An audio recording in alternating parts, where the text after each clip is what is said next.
My name is Corporal Shannon Loudin. I'm with the West Virginia State Police. I've been an investigator with the Crimes Against Children Unit for about 6 years. I've been a trooper a total of 11 years now. On May 3rd of 2012, we started an investigation involving a 12-year-old victim of sexual abuse and child pornography. We had interviewed this victim several times in the past, and she hadn't disclosed much of anything up until this day. She did disclose the abuse that she had been suffering through, which launched a big investigation that day. That day, when I began the interview with her, we don't wear a uniform when we interview victims of these crimes. They've been through enough, especially have to sit in front of a stranger and tell their story. So we try to make them feel as comfortable as we can. So that day I switched over to civilian attire to interview this child. As the day unfolded, to interview the perpetrator and retrieve some evidence from him. During that time, I was shot once in the chest and once in the back.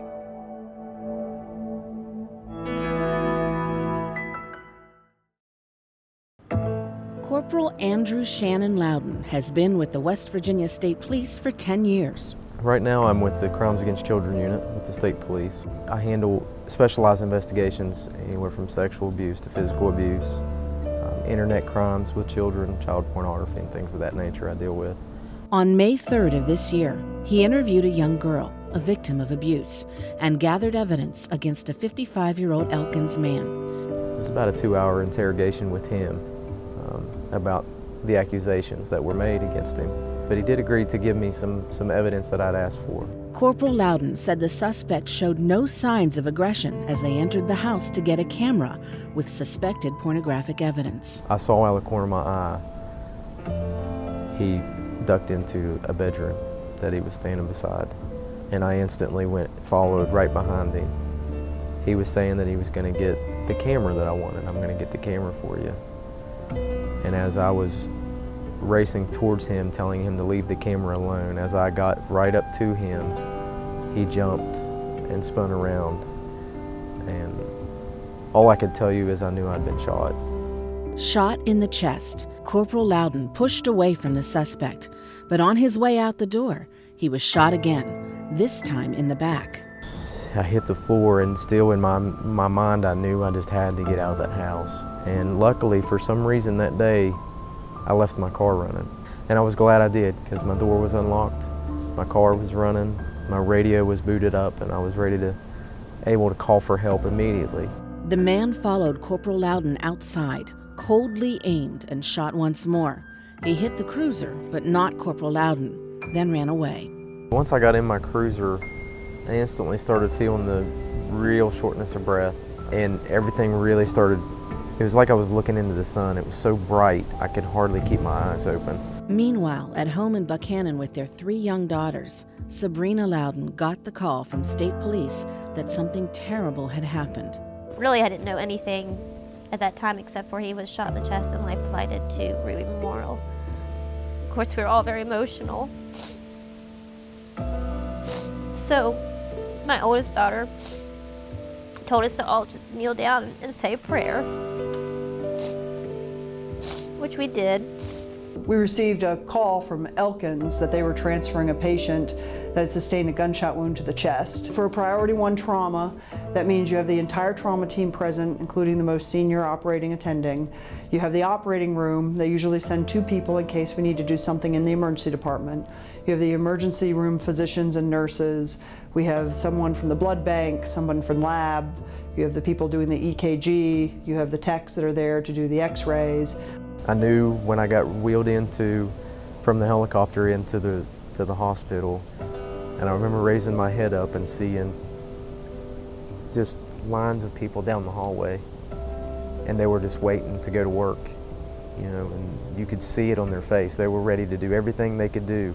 I was very concerned with what we saw in the chest x-ray. There were bullets and bullet fragments in the lung, very, very close to the heart, as well as also going through the chest and probably through the liver and was definitely in the abdomen.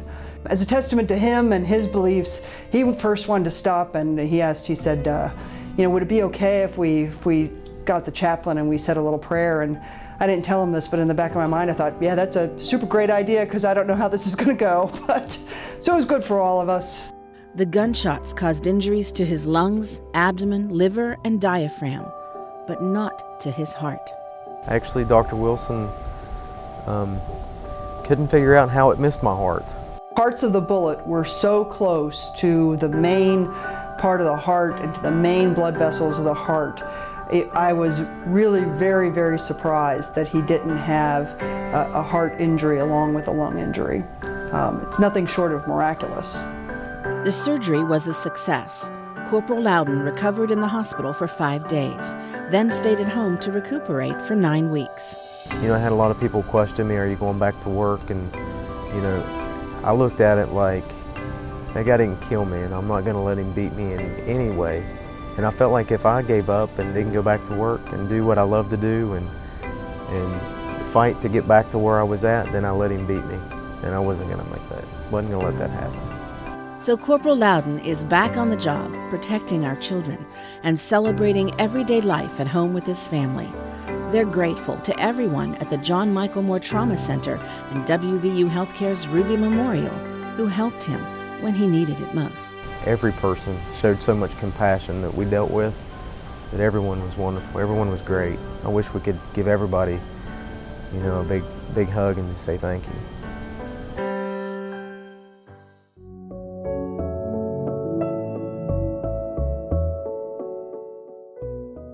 You know, that day it was my choice not to wear the vest for the interview with the child. But as I was recovering, I discovered that there were over 200,000 police officers working without vests because their departments can't afford it. And that was heartbreaking to realize that I have brothers and sisters in law enforcement that are out working unprotected because of lack of funds. So we're reaching out and we're trying to find people to help us protect our protectors.